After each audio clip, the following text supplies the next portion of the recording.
স্বাধীন ভারতে নারীদের স্বাধীনতা আসলেই কতটুকু?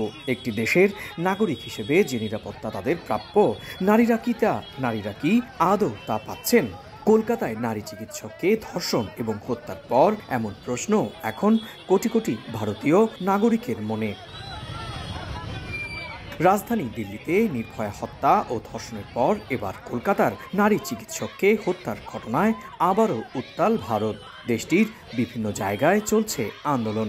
রোববার রাতে শিলিগুড়িতে মশাল হাতে রাজপথে নামেন শত শত নারী।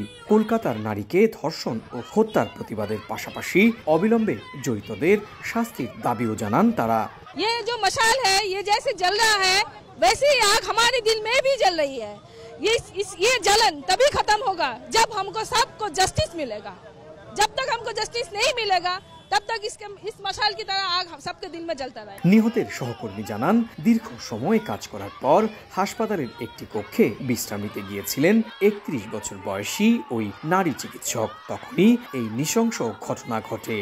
অর্ধেক পাউডারে দ্বিগুণ উজ্জ্বলতা, নতুন রিন অ্যাডভান্সড অর্ধেক পাউডারে দ্বিগুণ উজ্জ্বলতা।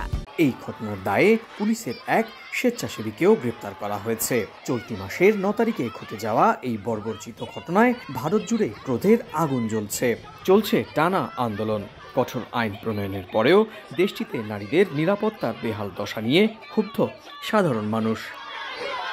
সুব্রত আচার্য, সময় সংবাদ, ভারত।